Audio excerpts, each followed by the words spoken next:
Leurs interventions publiques sont rares, leur rôle en partie inconnu. Pour vivre heureux, ils préfèrent vivre cachés. Pourtant, ils sont nos champions.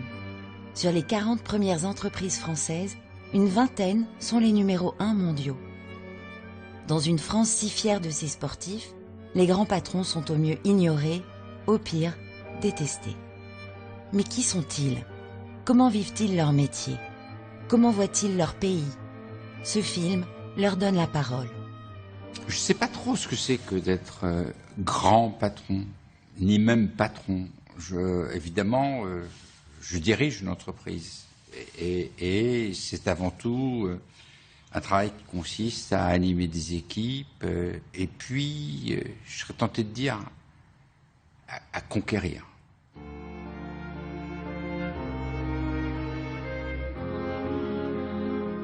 Écoutez, je ne vais pas vous dire comment on devient patron d'une entreprise du CAC 40, parce que ça vous le savez.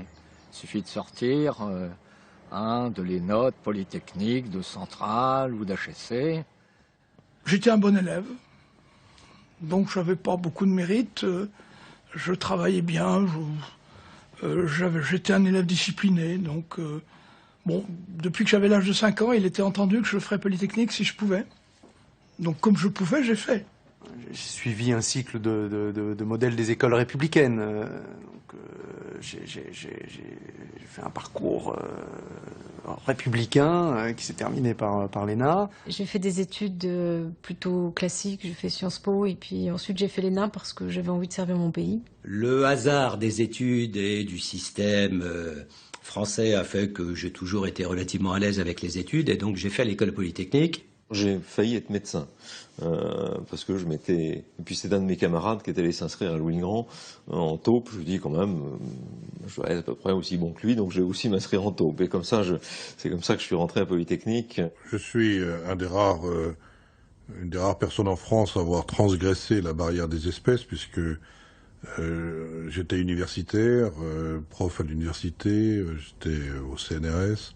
Je voulais faire des études de commerce, je voulais faire HEC, et mon père m'a dit non, tu feras études scientifiques. Alors j'ai repéré 20 ans après que lui-même avait voulu faire Polytechnique et que son père l'avait forcé à faire HEC pour rentrer dans l'affaire de pâte familiale. Bon. Et donc en fait il jouait l'inverse sur moi. Je lisais un numéro de Times Education et je voyais qu'on avait 3 écoles françaises dans les 6 mondiales qui étaient supposées former les meilleurs dirigeants mondiaux. 3 françaises. C'est pas si mal.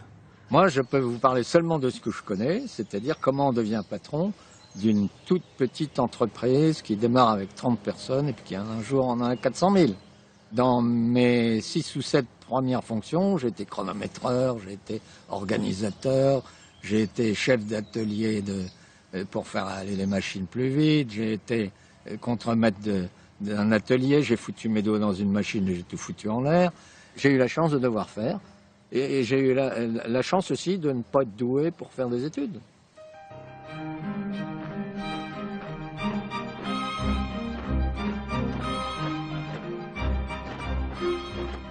Nous sommes dans un système où je pense que les élites françaises sont comme une sorte de couvercle.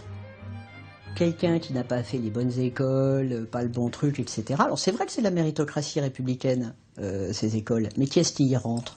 Moi je considère qu'il y a eu aussi, ou qu'il y a encore, un aspect malheureux à tout ça, qui est tout simplement que ça a fabriqué des castes, avec une espèce de segmentation digne de l'ancien régime.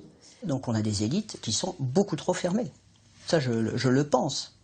Et qui ont des points communs, ils se fréquentent entre eux, ils lisent les mêmes journaux, on adore l'opéra, on a les mêmes loisirs, voilà. Donc il y a des moments où effectivement on se dit,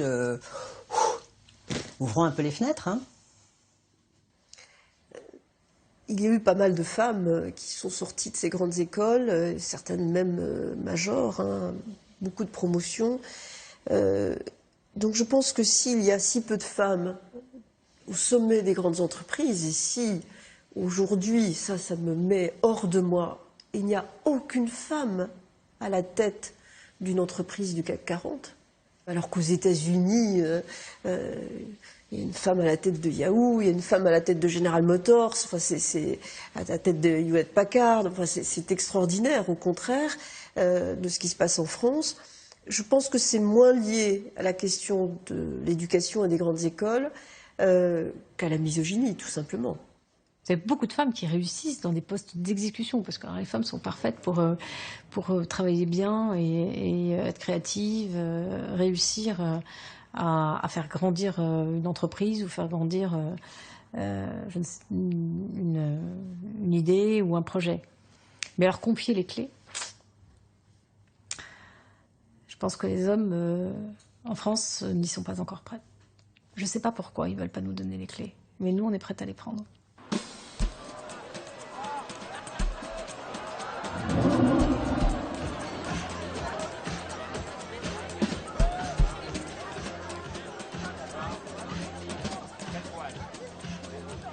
Moi, je suis absolument convaincu, mais absolument, que l'impact d'un homme, d'une petite équipe, dans le sort d'une entreprise, il est extraordinairement fort. On a tendance à résumer ce rôle dans cette expression, je dirais à la fois terrifiante et mystérieuse, l'exercice du pouvoir. C'est peut-être une des choses qui m'a le plus frappée dans ma découverte de ces 10 dernières années des grands patrons. Ce sont des gens extraordinairement rapides. Et je trouve d'ailleurs aussi que chez eux, il y a souvent quelque chose d'animal. Ce sont des gens qui sont prêts à bondir. Un chef d'entreprise, un grand patron, comme vous dites, un petit chef d'entreprise, comme on voudra, doit avoir l'esprit en permanence en alerte pour essayer de voir quelle est la prochaine étape. Et s'il n'a pas ça, il est mort. Sur ce bureau, il peut venir tous les jours des dizaines, si on ne fait pas attention, des centaines de problèmes, de questions, de choses dont on vous dit qu'elles sont absolument prioritaires. Je pense qu'on apprend aussi au travers d'expériences un peu exceptionnelles, à savoir faire la part de ce qui est effectivement un enjeu majeur et de ce qui n'est pas. C'est ça. C'est effectivement systématiquement hiérarchiser les priorités, absorber le stress des autres, parce que les gens arrivent avec des problèmes, des situations, des difficultés. Vous avez toujours de l'imprévu qui arrive de nulle part, etc. Donc il faut absorber ça.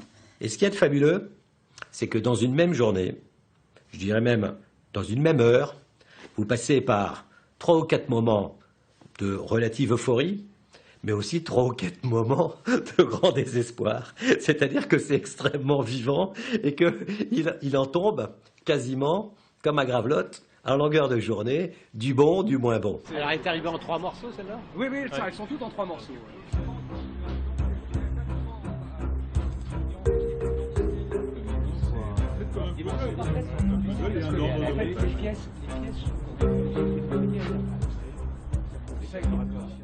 Je pense qu'il y a une part de l'intuition qui est beaucoup plus importante que ce qu'on imagine. Surtout au niveau du patron. Parce que finalement, le patron, il a avec lui un certain nombre de gens qui moulinent des informations.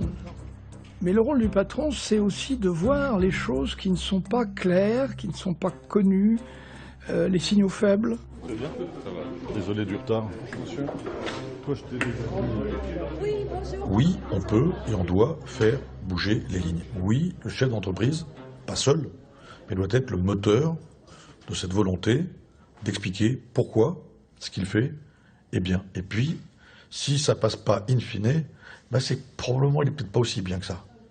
Et puis peut-être qu'il doit effectivement quand même réfléchir sur le fait que sa conviction, dont on parlait tout à l'heure, ben, elle n'est peut-être pas aussi bonne. Et qu'effectivement, les temps ont changé, l'évolution des mœurs, l'évolution de l'acceptabilité, et qu'on ne peut pas tout faire accepter, même si on est persuadé que l'on a raison. Le moins on a à exercer le pouvoir, le mieux c'est. Il faut distinguer l'autorité du pouvoir, et souvent on confond les deux. Moi, j'ai une définition de l'autorité qui est extrêmement stricte, qui est la mise en mouvement de l'homme par l'homme sans recours à la violence. Lorsqu'on est obligé de recourir au pouvoir et à la sanction, ça veut dire qu'on n'est pas arrivé à utiliser ou à faire triompher l'autorité, et c'est la plupart du temps un échec du projet. Dans un monde en constante évolution, nos patrons adaptent en permanence leur pratique du métier. Et le rythme de ces adaptations ne cesse de s'accélérer.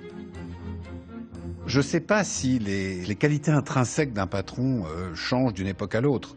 En revanche, les époques, elles changent, les métiers changent, les entreprises changent. Par exemple, la vitesse à laquelle il faut prendre des décisions aujourd'hui, la somme d'informations qu'on reçoit est considérable. Et donc, oui, les métiers évoluent. Je dois être agile, je dois m'adapter, je ne dois pas être adverse à une forme de volatilité. Grâce à Internet, et grâce à cette magie extraordinaire que sont les emails, il n'y a plus de rupture. Je ne sais plus très bien si on est dans un week-end, s'il est 3 heures du matin, ou si, quelle que soit l'heure, je suis toujours connecté et je suis en permanence en relation avec les 4 coins du monde. Moi, j'ai connu des périodes, je me souviens d'Ambrazerou, il partait 2 mois et demi, 3 mois en vacances l'été, dans sa villa en Bretagne, et aucun collaborateur n'aurait osé l'appeler pour lui dire quelque chose, sauf vraiment événement rarissime. Aujourd'hui, on considère qu'un patron doit être disponible 24 heures sur 24 sur son téléphone, son système net, etc. On voit bien que ce rythme-là est très rapide, très ramassé, et nécessite à la fois de s'y adapter, de ne pas rajouter de l'anxiété à ça, c'est-à-dire qu'au fond, vous ne soyez pas vous-même un accélérateur de cette espèce de flux d'informations extrêmement fort dans lequel tout le monde se trouve, et en même temps que vous soyez quand même suffisamment réactif pour que vous soyez à même d'apporter des réponses, des corrections, des instructions, des conseils quand on en a besoin.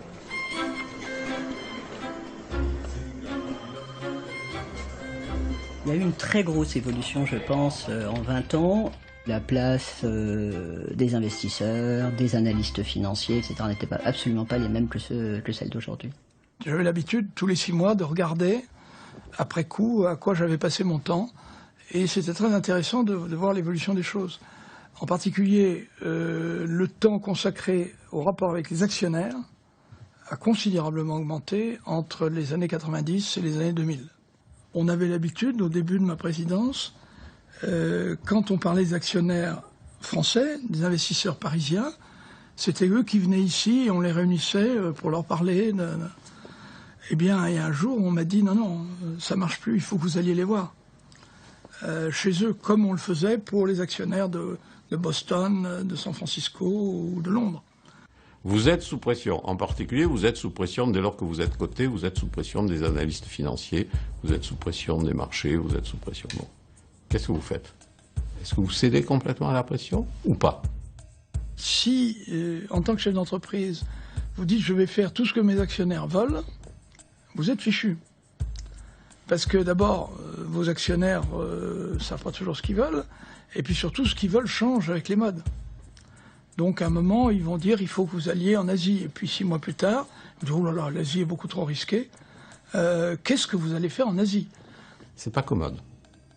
C'est pas commode parce que ce qui se passe, mais c'est vrai sur tous les grands mouvements, vous avez un conformisme qui se crée. Et donc si vous résistez au conformisme, vous êtes à part. Vous êtes à part avec toujours le risque d'être déclassé. Londres est la place où la pression des financiers est la plus forte. Car les patrons des entreprises britanniques, ils vivent toute la journée dans ce milieu de la City où les financiers sont dominants. Et notre concurrent britannique le plus important, il était beaucoup plus gros que Lafarge quand je suis entré chez Lafarge. Et j'ai fini par faire une OPA en 2001 sur cette entreprise qui avait beaucoup décliné. Pourquoi? Parce qu'elle avait cherché à suivre les modes des marchés financiers et que donc elle n'avait pas eu de cohérence dans la durée de son action. Donc est-ce que je cède, est-ce que je résiste? D'abord, est-ce que je suis lucide? Est-ce que je cède? Est-ce que je résiste? Je pense que ce sont des questions que les patrons doivent se poser. Vous savez, on m'a dit aussi, ah oui Gérard, t'es fou de rester dans ce petit coin de Roubaix. Non mais tu te rends compte, tu vas jamais réussir, faut venir à Paris. Eh ben moi j'ai pas été à Paris. Je suis pas coté en bourse. Carrefour-Lay, ça appartient plus à la famille. Promodès, il a quitté son petit village de Caen, hein, et puis il est venu aussi à Paris. Il a dû se vendre à Carrefour, et coté en bourse, il n'existe plus. Castorama, il n'est pas allé à Paris lui, mais il s'est coté en bourse. Pourtant c'est moi qui l'ai fait démarrer. Et ben, il s'est coté en bourse. Ben, aujourd'hui il appartient à qui? À des Anglais. Ben, moi, j'aime mieux que ça appartienne à la France, même si je me suis apparemment développé moins vite que les autres.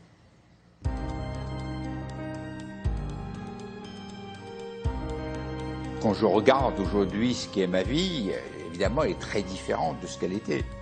La place de l'international est devenue beaucoup plus importante. Avant, on partait en voyage, 15 jours en Asie, c'était le grand voyage de l'année. Maintenant, ce sont des allers-retours, les États-Unis, etc. Donc on est dans un monde beaucoup plus connecté. Quand j'étais dans la dernière période, les dernières années, j'étais à 750 000 km par an. Vous voyez, donc les pilotes d'avion, c'est 900 000. Je passe à peu près la moitié de mon temps à l'étranger. Grosso modo, je ne sais pas trop, je n'ai jamais compté de manière très précise. À une époque, j'avais compté, je faisais une 60aine de voyages par an. Vous avez un problème de physique, parce que tant que vous allez sur Europe-US, c'est facile. Parce que les va-et-vient, vous les faites. Bon. Et quand vous commencez à mettre de l'Europe, partir de l'Asie, revenir, ça, c'est catastrophique. Vous perdez tout le sens de... Vous perdez là où vous êtes. Quand vous ne savez plus, on ne sait plus où on est. On ne sait plus si on se réveille à Paris, à Tokyo. Et alors, si vous voulez, c'est encore pire, parce que, mettons, je suis à Tokyo, et je rencontre les gens des Steelers, je vois tous les Américains qui sont là. Alors, je suis où? En Amérique ou au Japon? Je repars à Dallas, pof, il y a toute l'Asie qui est là parce qu'ils sont en train d'étudier une nouvelle machine. Donc, vous rentrez dans un village mondial. Le problème n'est plus le style de vie qu'on a, hein. Le problème, c'est qu'on rentre dans une sphère mondiale. Et on devient des enfants du monde. Le fait de parler anglais n'est plus une option facultative, le fait d'être à l'aise avec des cultures différentes, le fait d'être capable de comprendre des situations de négociation en direct, d'être capable d'en faire. Quand je regarde même ce qu'étaient mes collègues de l'école des mines il y a 30 ans aujourd'hui, 30 ans, oui, certains ont fait une carrière dans un environnement complètement franco-français.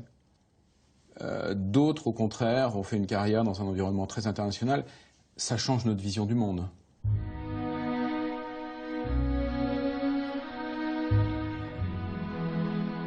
Quand je suis rentré chez Lafarge, une grande partie du monde était fermée.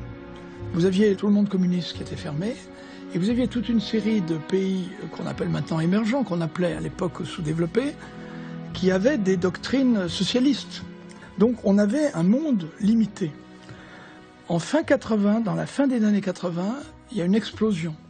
À la fois l'Europe, le marché unique de Jacques Delors. L'Europe n'était pas facile pour un cimentier, car les Allemands empêchaient les Français de rentrer, les Français empêchaient les Allemands de rentrer, etc. Brusquement, le marché unique, on prend conscience qu'il y a un marché européen. Donc l'Europe occidentale s'ouvre.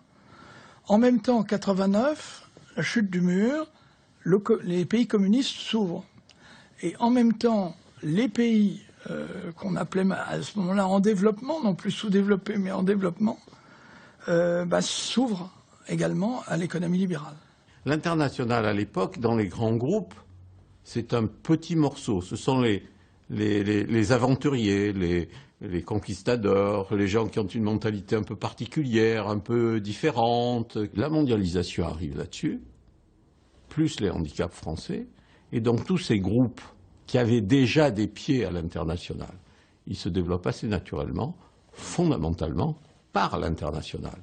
Et donc peu à peu, ce qui était marginal devient le cœur.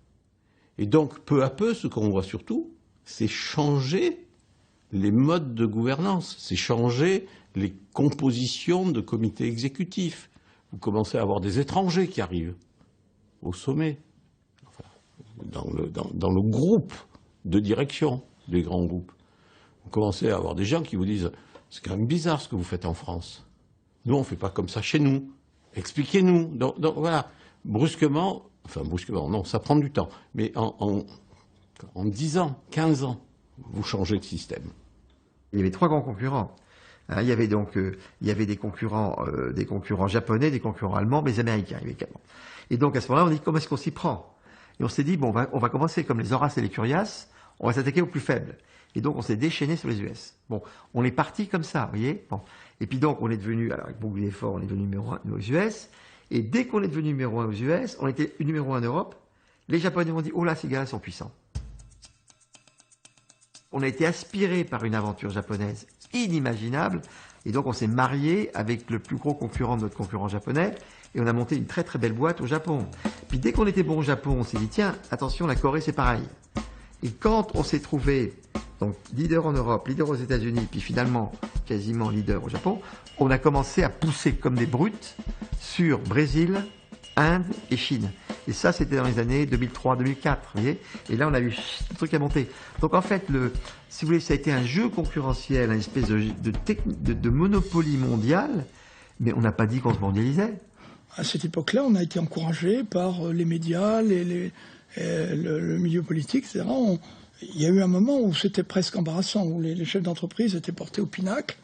Alors, on s'est bien rattrapé depuis. Ensuite, ils ont été considérés comme des moins que rien. Mais d'une période où, effectivement, ils emmenaient le drapeau français dans le vaste monde. Quand vous voulez réussir en Chine, quand vous voulez réussir en Inde, quand vous voulez réussir au Brésil, c'est pas simplement le fait d'avoir le meilleur produit au meilleur coût et la meilleure technologie. C'est de comprendre intimement la culture de l'autre.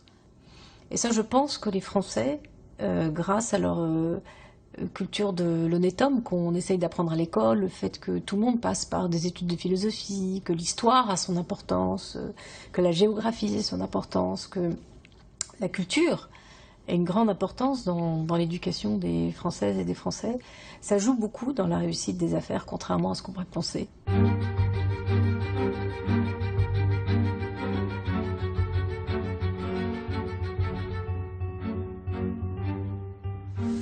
Comment est-ce que c'est arrivé? Tout simplement parce que si on était resté sur le territoire français, on ne se serait pas assez développé. Et que la France étant une puissance moyenne, il faut bien le reconnaître sur le plan économique, on est la 5e puissance mondiale, peut-être demain la 6e, que va-t-il se passer bientôt, etc. Normalement, les grandes entreprises qui sont nées dans des grands pays se développent avec la taille du pays et peuvent prendre possession des entreprises françaises, puisque à un moment donné, le capital est roi. Le jeu économique, il y a des moments, quand il y a des concentrations dans votre secteur, vous mangez ou vous êtes mangé. Bon. Alors, si vous vous polarisez sur le meilleur rendement financier, vous pouvez vous dire, moi je vais rester petit, et je vais gagner le maximum d'argent. Et je vais être un joyau, un petit joyau. Mais dans les années 80-2000, avec la mondialisation, petit joyau, ça n'existait pas. Petit joyau, il y avait toujours une baleine pour le manger. La seule chose possible pour préserver ce tissu de grandes entreprises, c'est de se développer, de se valoriser et de devenir, pardon du terme, soi-même un prédateur. Et d'ailleurs, la sidérurgie a pensé à un moment que c'était pas la peine d'être mondial.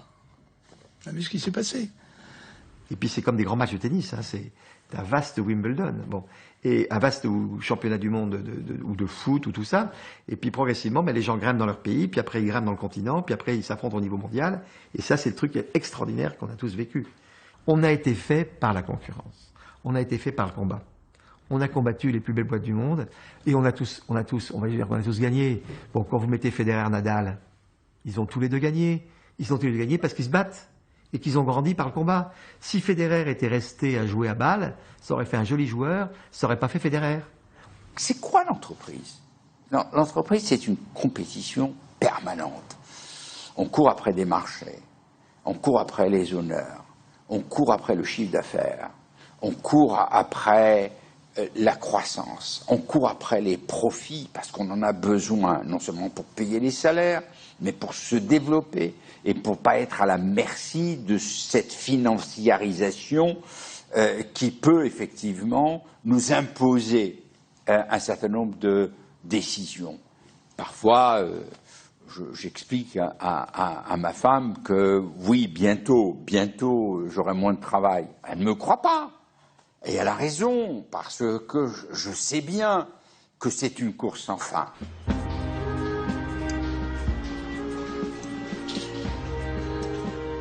C'est quoi une entreprise française? C'était vraiment bien défini au début du 19e siècle. La plupart des raisons sociales à l'époque ont donné le nom français. Berlier pour faire des camions, Renault pour faire des voitures. Et les grandes familles étaient à l'origine des grandes entreprises. Et donc on appelait une entreprise française une entreprise qui portait un nom français, d'une famille française installée en France et dont la propriété était partagée au sein de la famille ou des héritiers. Après, on a nationalisé ces entreprises en gardant les noms patronymiques, c'était assez bizarre. On pensait que les grandes entreprises françaises étaient grandes entreprises nationales, souvenez-vous. Il y a maintenant 30 ans. Hein. Et qu'est-ce qui est devenu maintenant? Alors, on a privatisé ces entreprises, l'Europe est venue, la monnaie commune s'est faite. Qu'est-ce qu'une grande entreprise française maintenant? C'est quoi? Si je prends, il y a 50 ans, je me déplace à l'étranger pour voir telle ou telle filiale, je me dis, je suis encore dans un système presque colonial. Hein. Je suis le patron du grand groupe au centre, le président qui se déplace pour voir ses colonies extérieures, hein, ses comptoirs. Et puis, 50 ans plus tard, le patron, c'est le patron commun, à égalité, si je puis dire, de la totalité des implantations. Et il n'est légitime, vis-à-vis des troupes, que s'il est ressenti comme un patron commun, c'est-à-dire sans préjugés, par rapport aux cultures, par rapport aux nationalités. On n'est plus du tout dans le système colonial. Hein. Le groupe Solvay est organisé aujourd'hui autour de 15 Global Business Units, qui sont vraiment les briques élémentaires de l'organisation, donc des business qui ont leur responsabilité, leur autonomie, leur stratégie. Les sièges de ces business, ils sont répartis partout dans le monde. Hein. C'est pas Total Société Française qui investit dans un pays africain ou un pays d'Asie. C'est une société locale qui se crée, avec du personnel local, qui sont des employés de Total. Et je ne peux pas les traiter, ça a mis du temps ça chez Total, je ne peux pas les traiter comme s'ils n'étaient pas de chez nous. C'est-à-dire que nous sommes tchèques en République tchèque, nous sommes mexicains au Mexique, nous sommes maintenant presque maliens au Mali. Moi je dis aux Chinois d'Essilor, restez chinois. Hein, on a besoin de votre talent de chinois pour Essilor. Vous serez essilorien que si vous êtes chinois. Si vous devenez un chinois apatride qui essaie de singer la France, vous n'arriverez jamais. Bon, et si vous êtes restez chinois. Et moi, mon devoir, quand j'étais patron d'Essilor, mais c'est la culture de la maison, on vous assure une carrière à égalité. On vous dit que le futur PDG il peut être très bien chinois, indien ou américain, parce qu'on est des vrais méritocrates. Moi, ma vision, c'est de construire une entreprise globale. Dans cette entreprise globale, le statut du personnel est le même dans le monde entier. Du Chili au Japon, du Canada en Inde ou de Singapour en Russie. Même statut, même structure de rémunération, même système de bonus, même droit. Voilà encore un grand défi pour le chef d'entreprise et pour ses équipes. C'est comment avoir le même code de conduite pour tout le groupe, parce qu'il est hors de question d'avoir un code de conduite différent par pays, et comment ensuite l'appliquer, non pas différemment, mais quand même.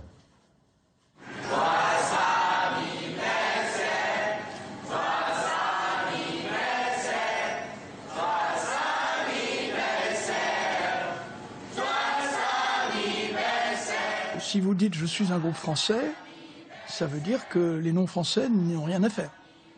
En même temps, je pense que c'est très important de se rattacher à la culture, à l'histoire du groupe, parce que c'est ça qui a fait son succès et qu'il faut conserver un certain nombre de ses valeurs. Donc moi j'avais trouvé une formule qui était « Nous sommes un groupe international à racines françaises ». Moi je n'oublie jamais que c'est la France qui nous a permis d'être ce qu'on est. Et je trouve que c'est bien. Moi, je suis fier de Publicis, je suis fier des entreprises du CAC 40, je suis fier des entreprises françaises. On reste attaché au pays. On est comme des saumons. Il est absolument indispensable de pouvoir s'appuyer sur une base domestique extrêmement forte, pour tout un tas de raisons. La première, c'est que, oui, nos business marchent beaucoup du fait de la qualité de leur culture. La culture, il faut bien qu'elle naisse quelque part. La citoyenneté des entreprises est très importante. Et ça me choque d'ailleurs d'entendre parfois quelques chefs d'entreprise finir par oublier, peut-être parce qu'ils sont en rogne vis-à-vis du fonctionnement français, parce que de finir par oublier d'où ils viennent et qui ils sont. Je ne crois pas en cette idée de je nie la réalité initiale de mon entreprise, je deviens mondial, global, et j'ai plus aucune racine locale. D'ailleurs, quand vous allez, j'ai fait ça il y a quelques mois, je suis allé me balader dans la Silicon Valley, j'y ai passé un peu de temps. Quand vous discutez avec Larry Page ou avec Zuckerberg, ils ne vous disent pas qu'ils n'ont pas de racines. Leurs racines, elles sont à Stanford, elles sont dans la Silicon Valley, elles sont à Palo Alto. Ils sont profondément de là.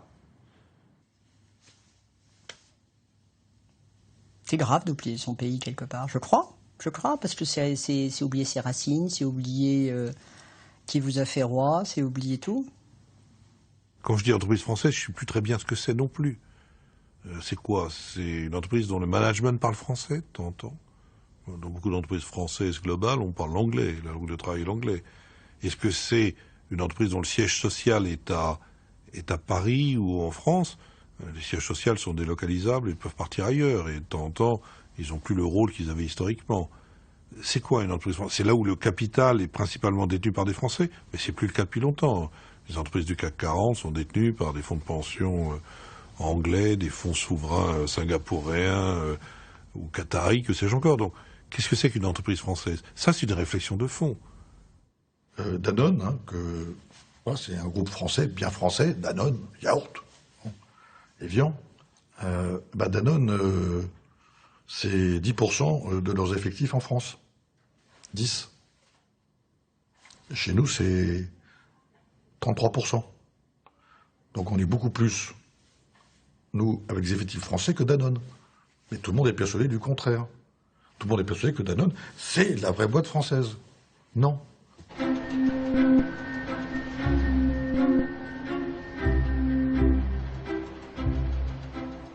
La France, mon pays, a intérêt à tout faire pour garder des grands groupes français. Donc il faut protéger l'attractivité et les marchés français pour les grands groupes français. Si on ne fait pas ça, ces grands groupes deviendront forcément apatrides. Parce que le jour où, ce qui n'est pas mon cas, mais le jour où vous faites moins de 10% de votre chiffre d'affaires en France, le jour où vos actionnaires sont très majoritairement non français, s'il n'y a plus que l'équipe de direction, qui est elle-même très internationale, qui vit à Paris, il n'y a plus grand-chose de français. Eh bien, il y a un jour où un certain nombre de grands groupes, les uns après les autres, diront « mais moi, pourquoi je reste avec un siège social en France ?» C'est le mouvement suivant. Alors moi, je devrais partir. Moi, je suis ici parce que j'ai décidé de rester. Mais normalement, je suis quelqu'un qui ne doit pas être là. Parce que j'ai plus d'impôts que de revenus. Ouais. Donc, il faut quand même savoir. En plus, on vous tape dessus.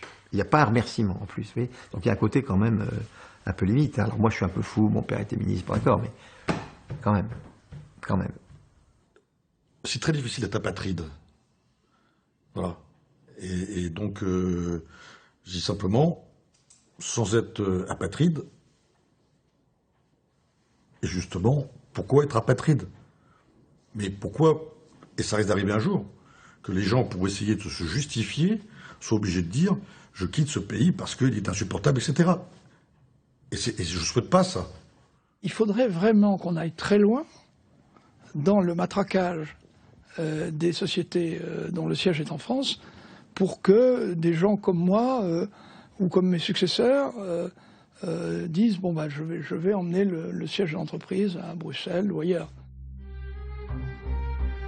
Le paysage change à toute allure. En quelques mois, Lafarge s'est rapproché du Suisse Holcim et envisage de transférer son siège social en Suisse. Publicis a vu sa fusion avec l'américain Omnicom échouer. General Electric a racheté Alstom. Le PDG actuel d'Essilor paye ses impôts dans 3 pays. Total a déplacé sa trésorerie à Londres. Progressivement, nos grandes entreprises transfèrent leurs actifs à l'étranger. Et le mouvement ne fait que commencer. On découvre en France les fleurons le jour où ils partent. Avant, c'est de la merde, mais le jour où ça part, c'est un fleuron. Une raffinerie, personne ne les aime, mais le jour où on la ferme, qu'est-ce qu'elle est belle! Ah, belle raffinerie! Tu l'as vue à côté de chez toi? Ah non, pas non. Mais elle est belle.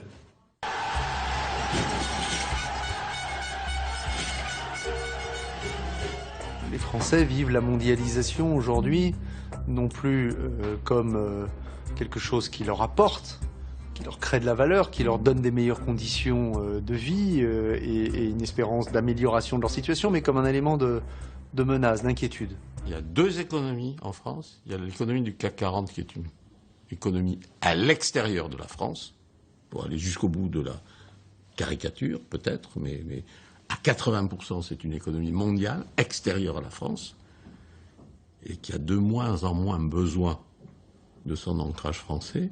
Et vous avez une économie française qui est en déclin. Ces grands groupes, dans l'ensemble, ils vont bien. Même à travers la crise, ils sont finalement pas mal débrouillés. Et le monde, dans l'ensemble, est en train de reprendre, la croissance existe, etc. Mais ça ne veut pas dire que l'activité française de ces grandes entreprises va nécessairement bien.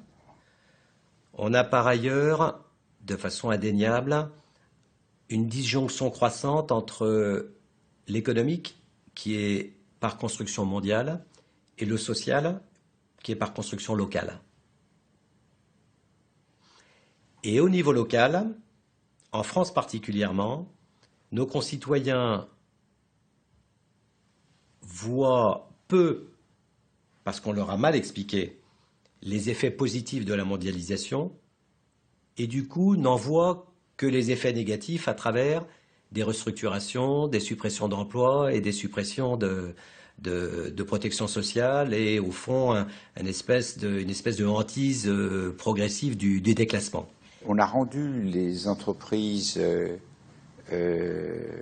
françaises qui se sont beaucoup développées à l'international responsables du fait que la France connaissait des difficultés d'emploi et des choses de ce genre. Parce que, effectivement, pour être compétitive, beaucoup d'entreprises ont été forcées de créer des usines à l'étranger, de se développer à l'étranger. Les grands groupes créent du chômage et les PME créent de l'emploi. En France, oui, mais pas globalement. Moi, je crée plein d'emplois dans le monde. En Angola, au Nigeria, au Congo, partout là où on est. Et là, il faut avoir le courage de dire, comme on le fait, en disant, mais on n'est pas employeur qu'en France. On est employeur dans le monde. Et créer de l'emploi dans des pays plus pauvres que la France, c'est peut-être pas interdit non plus par la loi. Puis c'est peut-être pas non plus interdit en termes sociétal et en termes moral pour certains. Cette idée que les grands groupes ont une vision mondiale et ne s'intéressent plus à la France, elle est vraie. Mais elle est vraie pour toutes les entreprises aujourd'hui. De temps en temps, je disais à des hommes politiques français, écoutez, je ne comprends pas finalement pourquoi je me donne autant de mal à vous convaincre, à essayer de vous convaincre de ce qu'il faut faire pour que l'économie française soit compétitive. Parce que finalement, au niveau de Lafarge, ça ne fera pas une différence énorme. Bon. Alors, heureusement, je suis français, nous sommes patriotes finalement, et puis nous pensons quand même que Lafarge ne peut pas être une très grande entreprise dans le monde si la France va très mal.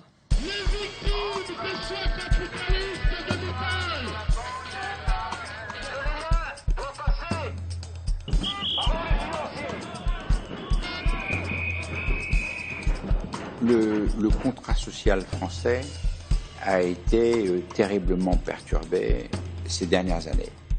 Le problème de l'image des grandes entreprises, c'est bien sûr d'abord et avant tout la souffrance de la France et le caractère assez insupportable pour beaucoup de gens de voir que les entreprises se portent bien et que les grands patrons français gagnent beaucoup d'argent. La rémunération d'un patron, quelle qu'elle soit, ça paraîtra toujours excessive vis-à-vis d'un Français moyen pour lequel effectivement les chiffres qu'on évoque sont par moments simplement même difficiles à percevoir ou à comprendre. Soyons clairs, le fait de gagner beaucoup d'argent est insupportable pour beaucoup de gens. Au lieu de se dire un jour je pourrais gagner autant, se dit c'est pas possible qu'il gagne autant. C'est insupportable. En plus par le travail, vous imaginez, mais c'est horrible. La seule chose qu'il a fait, c'est de travailler, il gagne autant d'argent, comment c'est possible? C'est insupportable. Si encore il avait hérité. Pour faire marcher tout ça, de manière efficace, d'une manière talentueuse, il faut des gens exceptionnels. Il faut des gens exceptionnels et à personne exceptionnelle, rémunération exceptionnelle. Ce qui ne veut pas dire rémunération cinglée. L'idée que certains ont qu'ils sont nés la cuisse de Jupiter et que après ça tout leur est dû, et oui, d'ailleurs dans leur rapprochement avec les Français, il y a aussi tout simplement qu'un certain nombre d'excès sur les rémunérations soient définitivement bannis. C'est insupportable de voir des gens payer autant, bien sûr. Les grands patrons, ayant une confiance sans doute insuffisante en eux-mêmes, ont eu besoin, pour avoir la confiance en eux-mêmes, de se faire payer extrêmement cher. Ce qui est une erreur, parce que c'est prendre l'argent au consommateur, final, pour finir. Donc c'est une erreur. Ensuite, ça en jaloux les autres. Donc c'est une deuxième erreur. Et ensuite, ça éloigne le patron de la manière de vivre des autres. Et donc, il ne comprend plus comment ça fonctionne. Et donc, c'est une erreur.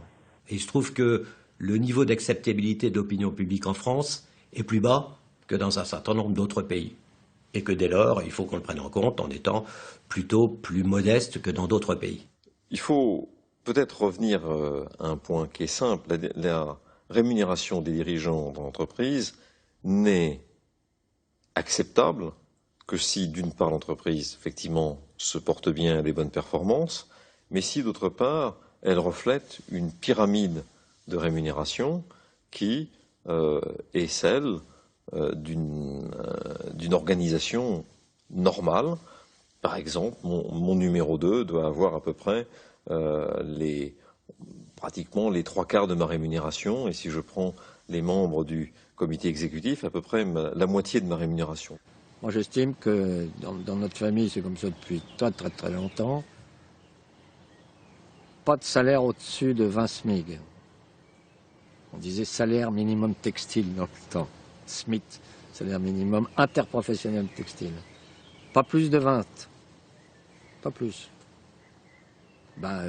Quand vous avez des trucs où il y en a, c'est 40, c'est 50, c'est 60, c'est 100 SMIG, mais c'est en dehors de la limite de l'épure, hein, ça va pas. Pour que les Français soient fiers du succès de leurs grandes entreprises, encore faudrait-il qu'ils sachent en quoi cette réussite les concerne. Finalement, qu'est-ce que ces grands groupes apportent à leur pays d'origine? Parler de la réconciliation des Français et de l'entreprise, je crois que c'est un énorme sujet. C'est absolument indispensable, le fait de reconnaître que ce sont les entreprises qui créent de la richesse, qu'on ne peut pas finalement distribuer de la richesse qui n'est déjà pas créée. On sera un grand pays le jour où on aura de nouveau retrouvé un pacte entre le peuple, la nation, son secteur productif, et dans lequel on verra que nos sorts sont liés. On ne peut pas être un grand pays sans un grand secteur productif, ça c'est pas possible. Il faut qu'on arrive à convaincre nos collaborateurs, et plus largement les citoyens, du fait que la mondialisation, c'est pas une menace pour la France. La France, elle a été grande quand elle a conçu le monde. Elle a été grande quand elle a eu des philosophes, des intellectuels qui ont pensé au-delà des frontières. La diffusion de la culture française à travers des grands groupes mondiaux, c'est une part du rayonnement de la culture française. Alors c'est pas des arts, c'est pas l'art, c'est pas le cinéma, c'est pas le théâtre, c'est pas la littérature, mais on devrait être fiers de cette diffusion d'une culture économique à la française. Moi, je prendrais le cas de Total. Je crois que les Français ne se rendent pas compte de la chance extraordinaire qu'a notre pays d'avoir un pétrolier, un grand pétrolier. Ça nous donne une puissance considérable. Il se trouve que les Français boivent peu de cognac. Nous exportons le cognac à près de 98%. S'il n'y avait pas d'ouverture des marchés au niveau international, je pense que la région de Charente n'aurait pas le développement économique qu'elle connaît aujourd'hui. Les 200 plus grandes entreprises françaises, et là je prends une statistique de l'INSEE, donc elle est établie, c'est à peu près un tiers du PIB, c'est 50% de l'export et 50% d'efforts de recherche-développement du pays. Nous participons effectivement au développement d'un tissu autour de nous, d'un tissu économique d'abord, sous-traitants, fournisseurs. Nous participons au développement d'un tissu plus large. Quand on va à l'étranger, très souvent, il y a des fournisseurs français qui sont des fournisseurs de spécialités, etc., qui nous accompagnent. Et le fait que ces PME ou ces GTI soient, en gros, arrimés au vaisseau amiral Vinci, leur donne cette possibilité de se projeter sur des nouveaux produits, des nouveaux services, des nouvelles géographies, et donc de se développer. D'un côté, les chefs d'entreprise disent la main sur le cœur et de manière tout à fait honnête. Nous, les PME, on est pour, on a d'ailleurs dans Pacte PME, on est dans telle et telle chose, on est pour accompagner, il faut que les PME nous accompagnent dans le développement, etc. Sans du tout se rendre compte, effectivement, de la réalité dans laquelle les directions des achats traitent les mêmes PME. À la fois, ces grands groupes entraînent d'autres entreprises et en même temps, ces grands groupes ont des comportements, notamment dans leur direction achat, épouvantables, qu'on ne trouve d'ailleurs dans aucun autre pays avancé. Il y a dans la relation inter-entreprise dans notre pays, même entre grands groupes entre eux, quelque chose de très dur.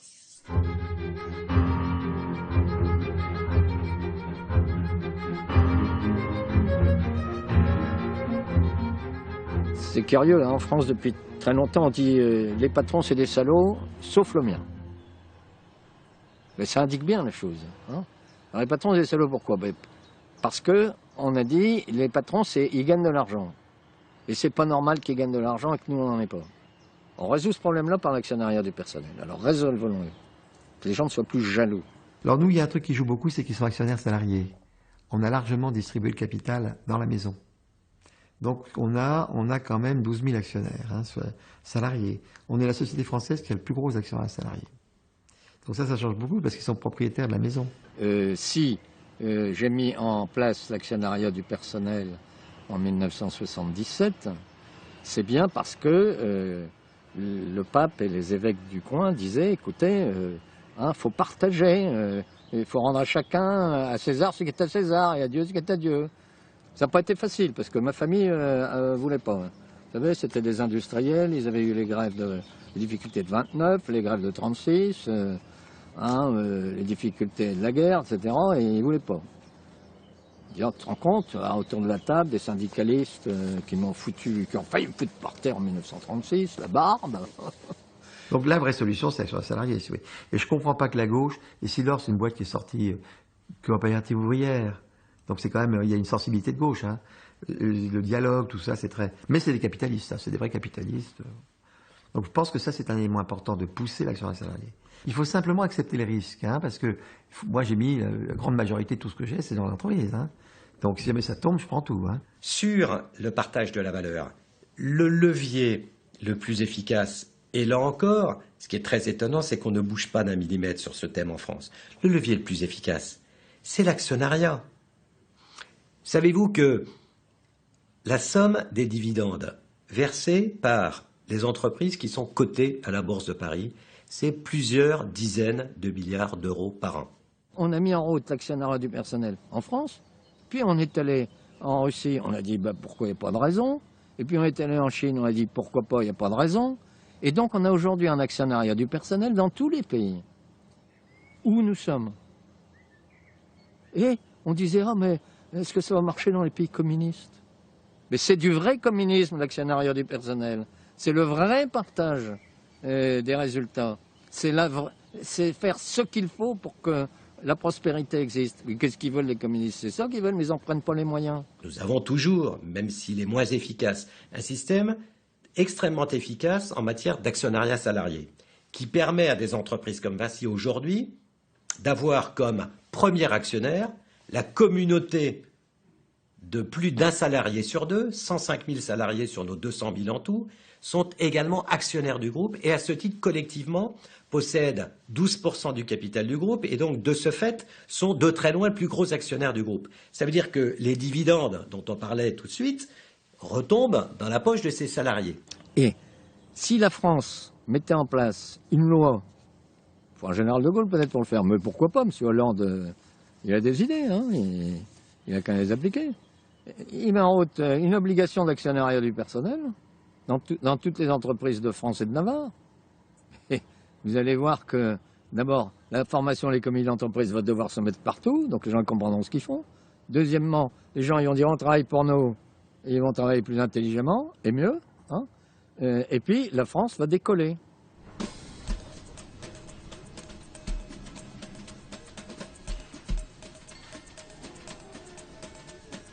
Prenez un chef d'entreprise, il n'est pas tout puissant non plus. Hein. Il a des actionnaires, il a les marchés, il a les clients. L'idée de croire qu'un chef d'entreprise est une sorte d'autocrate qui fait ce qu'il veut est totalement faux.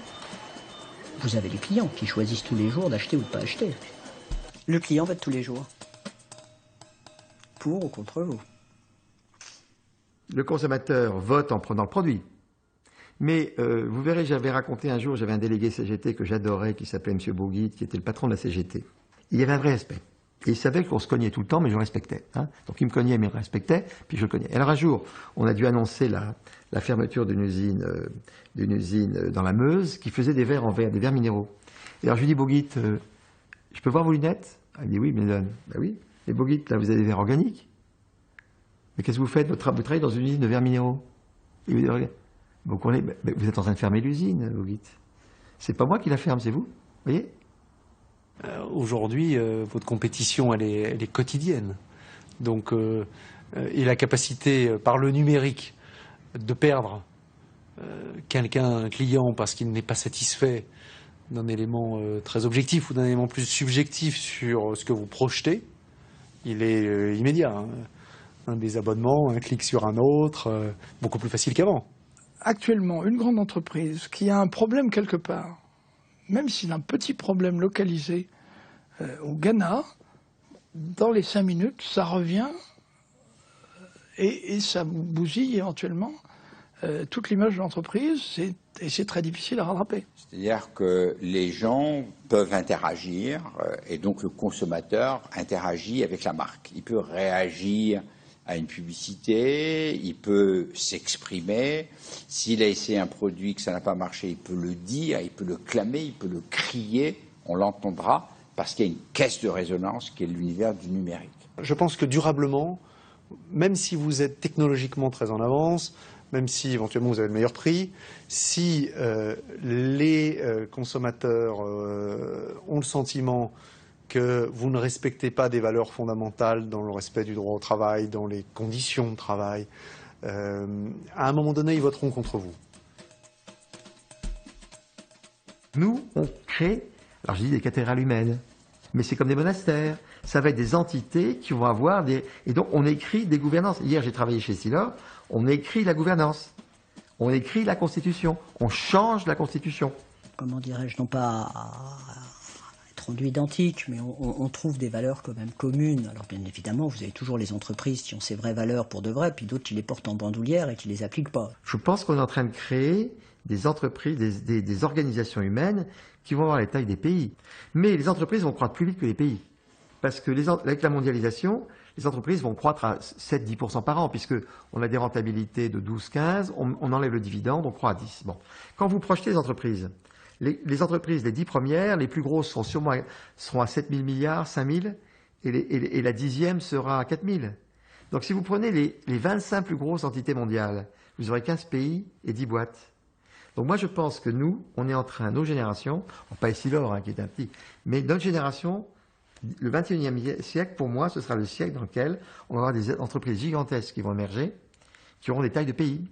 c'est sans doute les grandes entreprises globales à l'heure actuelle qui disent au gouvernement, mettez de l'ordre dans vos affaires, cessez de vous endetter, convergez vers une énorme commune, soyez plus efficaces.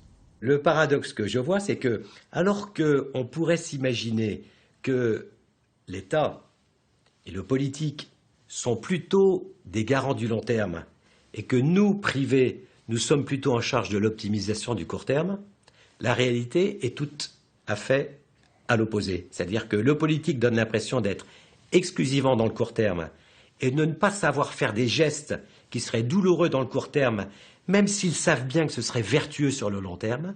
Et c'est probablement sur ce thème de prise en compte ou non du long terme qu'effectivement nous avons un certain nombre d'incompréhensions avec la sphère politique.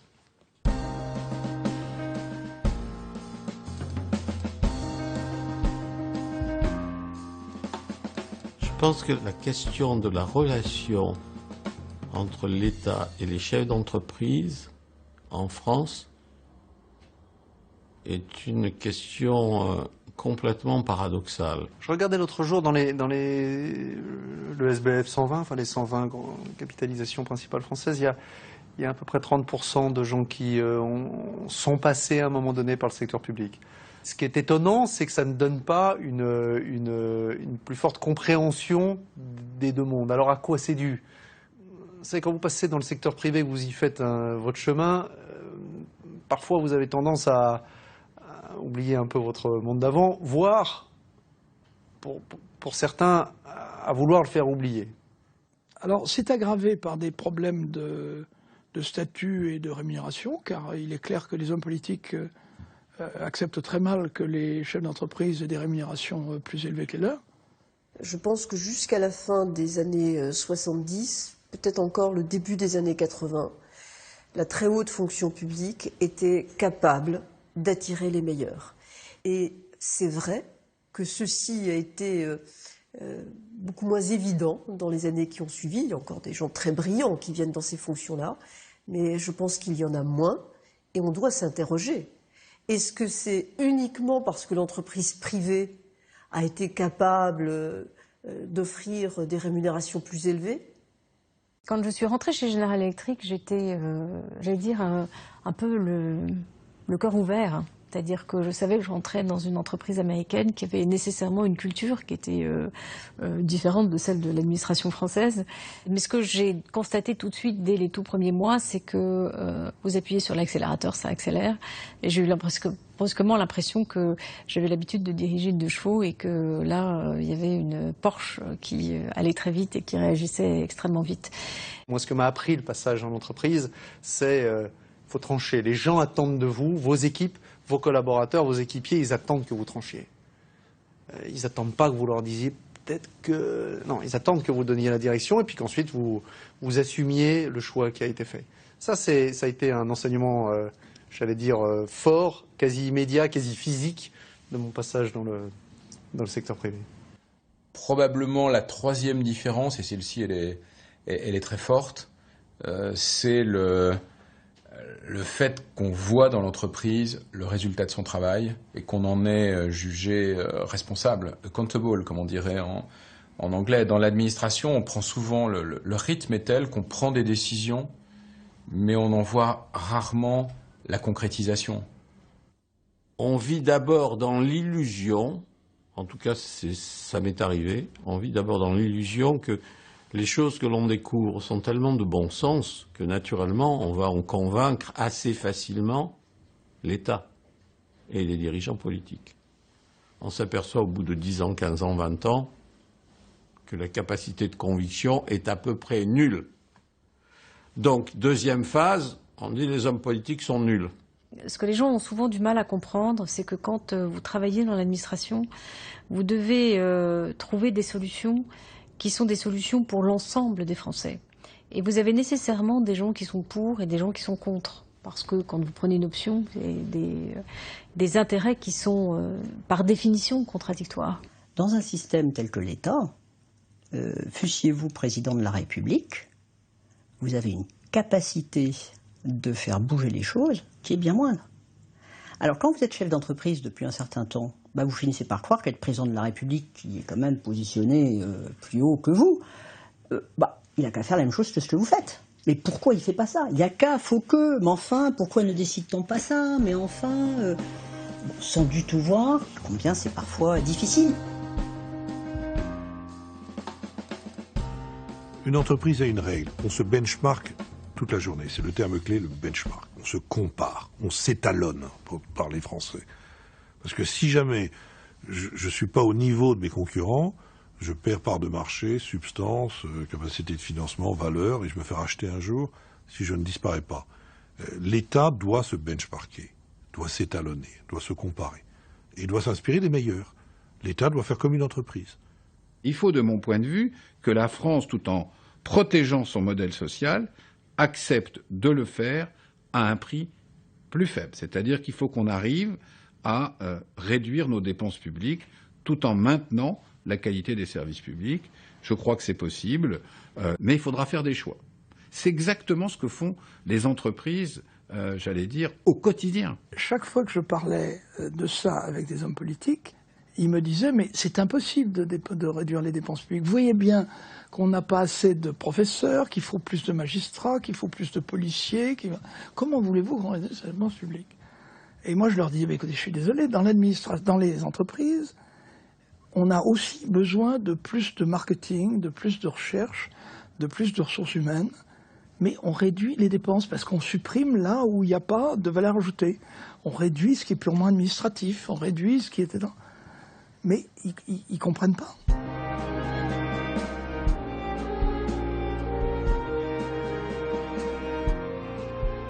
Je pense qu'aujourd'hui, les salariés et l'entreprise ne doivent faire qu'un, et que les combats, ils ne sont plus comme au XIXe siècle, entre, j'allais dire, les patrons et la classe ouvrière, mais ils sont entre des entreprises d'origine française, par exemple, ou européenne, et les concurrents qu'on voit émerger en Chine ou en Inde, ou les concurrents que nous avons aux États-Unis. Nous sommes beaucoup plus dans un monde de blocs que dans un monde, je dirais, franco-français. Nous sommes donc en train de raisonner dans notre petit hexagone comme si l'Europe n'existait pas, alors que nous avons fabriqué le continent de 500 millions de consommateurs. Qui sait que la première puissance commerciale au monde, c'est l'Europe? Personne ne le sait, sauf quelques chefs d'entreprise. Je suis profondément européen et je crois que notre chance et notre capacité à nous représenter dans le monde, elle est vraiment liée au fait que nous ayons cette base solide, que nous nous appuyons non pas sur la situation, sur l'économie belge, française ou allemande, mais vraiment sur l'économie européenne et que nous soyons perçus de plus en plus comme des groupes européens lorsque nous partons à la conquête du monde. J'ai toujours cru à l'Europe.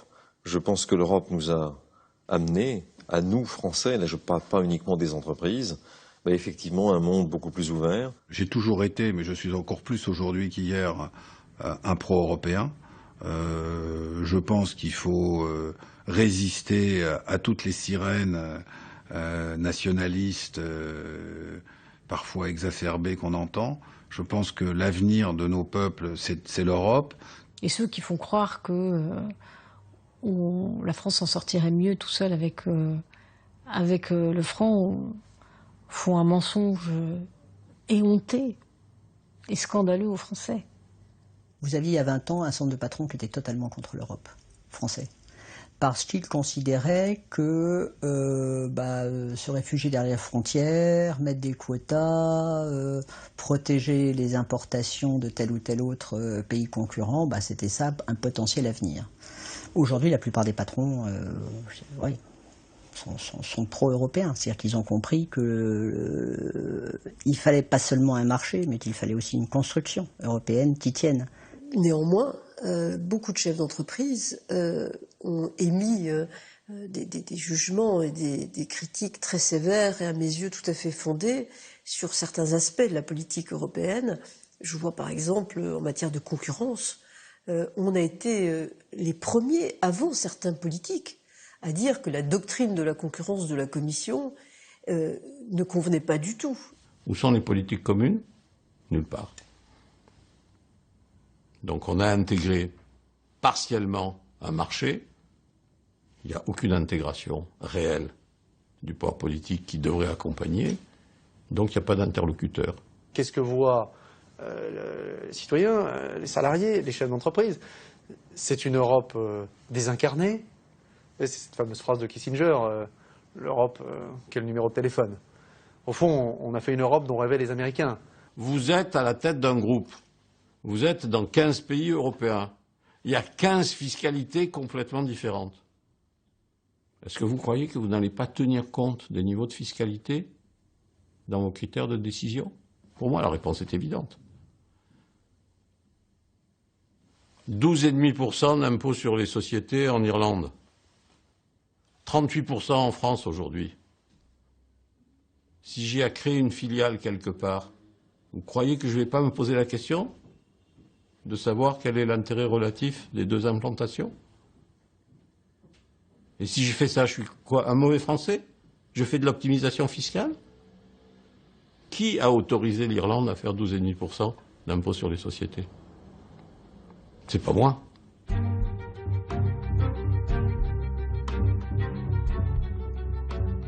Ça fait longtemps que ce qui commande la logique d'un grand groupe, c'est pas un gouvernement quel qu'il soit. Ce sont les clients, ce sont les marchés. Nous n'avons pas besoin des États pour nous financer. Nous allons le faire directement sur les marchés, au contact d'investisseurs qui cherchent effectivement un moyen de placer et de rentabiliser leurs capitaux. Notre mode de gouvernance, de prise de décision est assez indépendante de la sphère politique. Donc l'idée de penser que la nationalité va changer quelque chose à la stratégie d'un groupe, quelle que soit sa taille, qu'il soit grand ou petit, est on peut rêver, on peut se bercer d'illusions, mais ça a toujours été le cas. Ce qu'on a appelé le syndrome de la World Company est probablement d'une grande actualité. C'est-à-dire que plus vous êtes gros, plus vous êtes mondial, et plus vous risquez d'apparaître comme un monstre froid, exclusivement prédateur, peu sympathique, avec évidemment à la clé le risque évident qu'en cas de moindre difficulté, au fond tout le monde vous tombe dessus, parce que vous ne méritez pas qu'on vous aime. L'entreprise n'est pas aimée. L'entrepreneur n'est pas aimé. Ah, on aime la petite entreprise parce qu'elle est petite. Et c'est un petit café, c'est une petite entreprise, c'est un petit coup, c'est un petit truc. Le petit, c'est sympa. Le gros, c'est pas bien. On finit vraiment par avoir un sentiment pas de culpabilité du tout, mais de gêne. Pourquoi? Après tout, s'il y a autant de monde qui pense ça peut pas non plus être que leur faute. Donc il y a bien quelque chose quand même. Donc pourquoi? Et donc c'est ça la forme de mal-être. Parce que ça finit par percoler. Contrairement à ce qu'on raconte, on n'est pas fait d'acier inoxydable.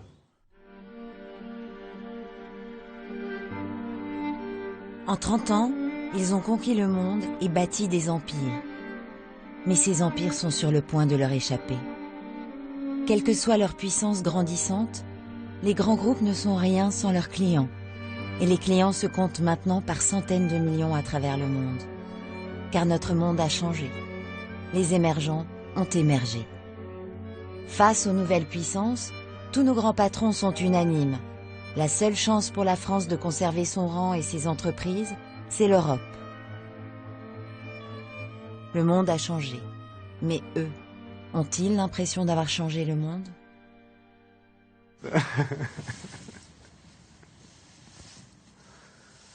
Non, j'ai pas l'impression de changer le monde. J'ai jamais eu le sentiment, dans les fonctions qui étaient les miennes, peut-être c'était pas assez importante, mais d'être dans des fonctions où vous changez le monde, même petitement. L'idée qu'un chef d'entreprise peut influer, alors qu'en plus publicitaire, le monde, non, ça m'a jamais traversé l'esprit. Non. Si j'ai des fiertés, c'est qu'il y a un certain nombre de succès commerciaux de mes clients dont je me sens copropriétaire. j'essaye d'y contribuer. Je mets toute ma volonté pour y contribuer. Parce que dans les métiers que je fais, en particulier dans les métiers de l'eau, mais aussi d'ailleurs dans les métiers des déchets, ce sont des métiers qui sont vitaux. Vous ne développez pas un pays si vous n'avez pas accès à l'eau potable. Vous ne développez pas un pays aujourd'hui, qu'à voir la Chine, si vous ne contrôlez pas votre environnement. Donc oui, la réalité, c'est que nous changeons pas mal le monde parce que nos métiers nous amènent à façonner la planète. C'est vrai que j'ai eu le sentiment de participer modestement à un changement du monde, de participer à la création de cette noosphère dont parle Teilhard de Chardin, c'est-à-dire d'un monde où les gens se connaissent plus et où il se développent des phénomènes collectifs. Alors, encore une fois, pour le meilleur et pour le pire. Car quand les gens se connaissent, ils peuvent aussi se haïr, alors que quand ils ne se connaissaient pas, ce n'était pas possible. Mais oui, j'ai eu l'impression, c'est ce qui finalement est très excitant dans un job comme ça, que oui, on change un petit peu, hein, mais on change quand même un petit peu le monde. Moi, monsieur, j'ai pas le temps de m'occuper de ce qui s'est déjà passé. Moi, je m'occupe de ce qui va se passer demain. Et j'ai pas le temps de regarder que j'ai modifié ou pas le monde hier. Aujourd'hui, je sais qu'il y a des tas de choses qui ne fonctionnent pas bien et qu'il faut les modifier. Et donc, occupons-nous de modifier le monde tous les jours sans perdre son temps à se donner des félicitations, puis qui encourage peut-être quelquefois.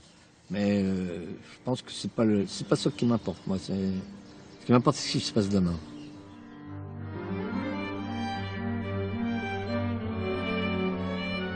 Est-ce qu'il y a un changement chez les chefs d'entreprise? Oui. Est-ce qu'ils arrêtent de penser qu'ils ont des plumes sur la tête et ailleurs? Oui. Est-ce qu'ils se prennent moins au sérieux? Oui. Pas tout ça, mais globalement. Voilà. Est-ce qu'ils sont parfaits? Non. Est-ce qu'ils sont tous géniaux? Non. Est-ce qu'ils sont solidaires? Pas assez. Est-ce qu'ils communiquent suffisamment? Pas assez. Mais voilà, ça veut dire qu'on peut encore s'améliorer.